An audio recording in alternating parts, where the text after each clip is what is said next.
ఓం నమః శివాయ. అనగనగా ఒకప్పుడు పరమశివుడిని దర్శించుకోవడానికి పార్వతీదేవి ఒక ప్రశ్న వేసింది. స్వామీ, ఈ లోకంలో మానవులు తమ పాపాల నుండి విముక్తి పొంది నీ అనుగ్రహాన్ని సులభంగా పొందే మార్గం ఏది అని. అప్పుడు ఆ భోళాశంకరుడు మందహాసంతో, దేవి, మహాశివరాత్రి నాడు ఎవరైతే నియమ నిష్టలతో ఉపవాసం ఉండి రాత్రంతా మేల్కొని జాగరణ, నా నామస్మరణ చేస్తారో వారి హృదయంలో నేను ఎల్లప్పుడూ కొలువై ఉంటాను అని సెలవిచ్చారు. జాగరణ అంటే ఏమిటి? కేవలం నిద్రపోకుండా ఉండటం జాగరణ కాదు. మనలోని అజ్ఞానమనే నిద్రను వదిలి జ్ఞానమనే మేల్కొలుపును పొందడమే నిజమైన జాగరణ. ఆ రాత్రంతా శివనామస్మరణ చేయడం వల్ల మన మనస్సులోని చెడు ఆలోచనలు తొలగిపోయి సాక్షాత్తు ఆ పరమేశ్వరుని చైతన్యం మనలో నిండుతుంది.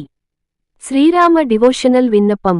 ప్రియమైన భక్తులారా, మన శ్రీరామ డివోషనల్ కుటుంబ సభ్యులందరూ ఈ పవిత్ర శివరాత్రి నాడు పవిత్రమైన మనసుతో భక్తిశ్రద్ధలతో జాగరణ చేయాలని మా కోరిక. ఆ రాత్రంతా ఓం నమః శివాయ అనే పంచాక్షరీ మంత్రాన్ని జపిద్దాం. శివలింగానికి జరిగే అభిషేకాలను వీక్షిస్తూ తరిద్దాం. మనసును ఆ దైవచింతనలో లగ్నం చేసి ఆ పరమశివుని కరుణా కటాక్షాలకు పాత్రులవుదాం. మీరు చూపిస్తున్న ఈ ప్రేమ, అనురాగాలు మన ఛానల్ మీద ఇలాగే కొనసాగాలని, ఆ భోళాశంకరుడు మీ కుటుంబంలో సుఖశాంతులు నింపాలని మనస్ఫూర్తిగా కోరుకుంటున్నాము. హర హర మహాదేవ. శంభో శంకర. మీ శ్రీరామ డివోషనల్. ఈ వీడియో మీకు నచ్చినట్లయితే లైక్ చేసి షేర్ చేసి సబ్స్క్రైబ్ చేసుకోగలరు. జై శ్రీరామ్.